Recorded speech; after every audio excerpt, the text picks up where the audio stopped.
Good morning my dear friends. मैं गौरव दुबे और आप देख रहे हैं अपना यूट्यूब चैनल एजुकेशन मस्ती विद गौरव। आज हम लोग UP board 12th class excellent book से अनसॉल्व्ड अनसीन पैसेज जो होता है उसको सॉल्व करेंगे। आज आपका पैसेज नंबर 1 है।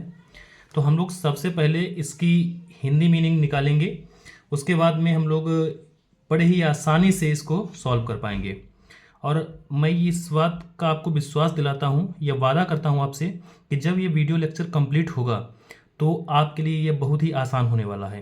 तो देखते हैं। Now Jumman had an old relation.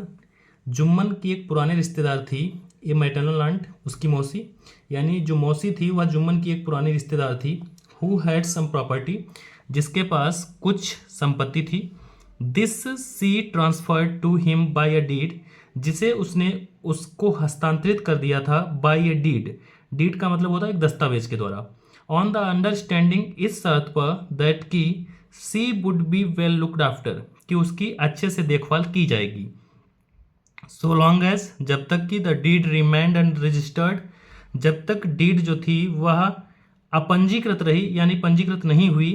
None was so obliging, कोई भी इतना ऑब्लाइजिंग यानी आज्ञा मानने वाला नहीं था, टू द ओल्ड लेडी, बूढ़ी महिला का, एज हर नेफ्यू, जितना कि उसका भतीजा। यानी जब तक दस्तावेज जो था वो पंजीकृत नहीं हुआ तब तक उसका भतीजा बहुत ही उसकी आज्ञा मानता था। नन सो कॉन्सिडरेट टू हर, और ना ही उसे कोई उसके जितना समझता था, यानी बहुत ही वो अपनी मौसी को मानता था। हर एवरी विश वॉज एंटीसिपेटेड, उसकी प्रत्येक इच्छा को समय से पूर्व, एंड चीयरफुली कैरिड आउट, और प्रसन्नतापूर्वक पूरा किया जाता था मौसी की इच्छा को। बट एवरीथिंग चेंज, लेकिन सब कुछ बदल गया द मोमेंट, उस क्षण, द डीड वाज रजिस्टर्ड, जिस समय जो डीड दस्तावेज था पंजीकृत हुआ। जितने टाइम दस्तावेज पंजीकृत हो गया सब कुछ बदल गया। Jumman who use to wait dotingly, जो स्वेच्छापूर्वक प्रतीक्षा करता था ऑन हिज ओल्ड आंट, अपनी बूढ़ी मौसी की, नाउ बिकेम सुप्रीमली, अब बिल्कुल बदल गया, इनडिफरेंट, अजीब तरीके से। हिज वाइफ करीमन, और उसकी पत्नी करीमन, वेंट इवन फर्दर, उससे भी आगे बढ़ गई। सी ग्रज्ड इवन द लिटिल फूड, वह आनाकानी करती थी, इवन यहाँ तक कि द लिटिल फूड, थोड़ा सा भोजन देने में भी, that the old lady ate, उस बूढ़ी महिला को खाने के लिए। No meal was now served, अब भोजन नहीं परोसा जाता था, टू हर, उसे, without Kariman letting loose a verb, और टू डिप्ड इन गाल और पॉइजन, बिना जहर अथवा पित्त में डुबोए हुए तथा बिना झिड़कियों के अब उस महिला को भोजन नहीं दिया जाता था। द वेरी ब्रेड दैट, जो भोजन द आंट, उस आंटी को, आंट मीन्स मौसी को, ऐट खाने के लिए दिया जाता था, सीम्ड प्रतीत होता था, to be season, season means होता है डुबोया हुआ या सना हुआ, with the meal of abuse, गालियों से, यानी जो आंटी को भोजन दिया जाता था वह गालियों से सना हुआ होता था। And this went on mounting, और यह सिलसिला लगातार जारी रहा।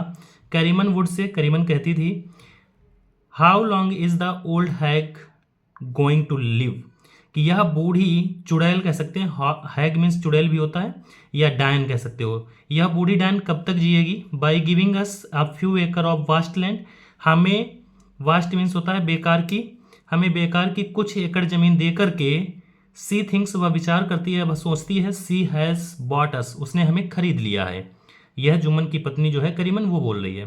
तो इसी के बेस्ट क्वेश्चन कौन कौन से, पहला क्वेश्चन है, why did the maternal aunt transfer her property to Jumman, कि जो मैटरनल आंट जो मौसी है उसने जुम्मन को कौन सी प्रॉपर्टी और क्यों दी, इसलिए, यानी पूछ रहा है कि जुम्मन को मौसी ने अपनी जो संपत्ति थी वह क्यों दी।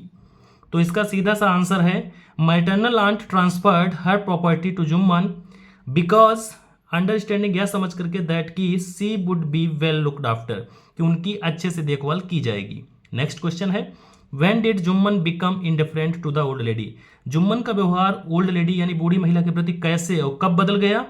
तो इसका आंसर हो जाएगा, Jumman become indifferent to the old lady when the deed was registered, जब डीड जो थी वो रजिस्टर्ड हो गई तो जुम्मन का व्यवहार बदल गया। नेक्स्ट क्वेश्चन है आपका, how did Jumman's wife Kariman treat the old lady, Jumman की जो पत्नी करीमन थी वह बूढ़ी महिला के साथ कैसा व्यवहार करती थी। तो इसका आंसर हो जाएगा, Jumman's wife Kariman treat the old lady very bad, अपने पास से भी कुछ शब्द आपको देने पड़ेंगे। हैंस, यहाँ तक कि सी सेड, उसने कहा, यानी जो जुम्मन की पत्नी थी करीमन उसने कहा how long is the old hag going to live, कि यह बूढ़ी डायन कब तक जिएगी। इतना बुरा शब्द उसके बारे में भी बोला। क्वेश्चन नंबर 4 है आपका, what property did the old lady transfer to Jumman. Jumman ने कौन सी एक क्या प्रॉपर्टी थी जो जुम्मन को उसकी आंट ने दी थी।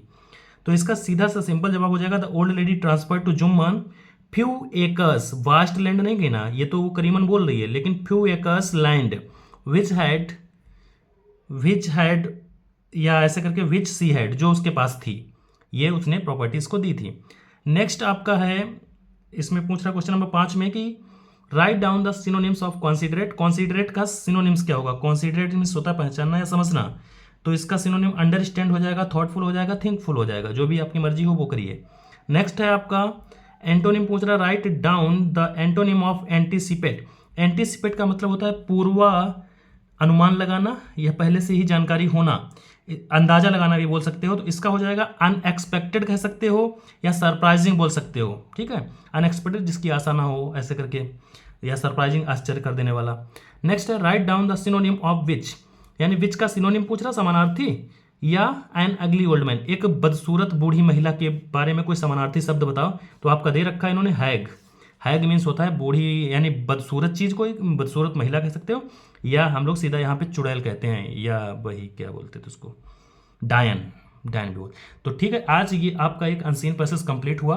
आपको वीडियो कैसा लगा। अगर वीडियो अच्छा लगा हो तो प्लीज़ वीडियो को लाइक करें और हमारे चैनल को सब्सक्राइब करें। शेयर करने के लिए नहीं कहता, क्योंकि शेयर तो बहुत भी वैसे भी लोगों तक पहुंच जाता है। तो नेक्स्ट डे हम लोग पढ़ रहे होंगे पैसेज नंबर 2, इसको सॉल्व करेंगे। और तब तक के लिए आप लोग हंसते रहिए, मुस्कुराते रहिए, यही अपनी एक इच्छा और कामना रहती है सभी के प्रति। ठीक है, मिलते हैं नेक्स्ट डे, तब तक के लिए थैंक यू फॉर वॉचिंग।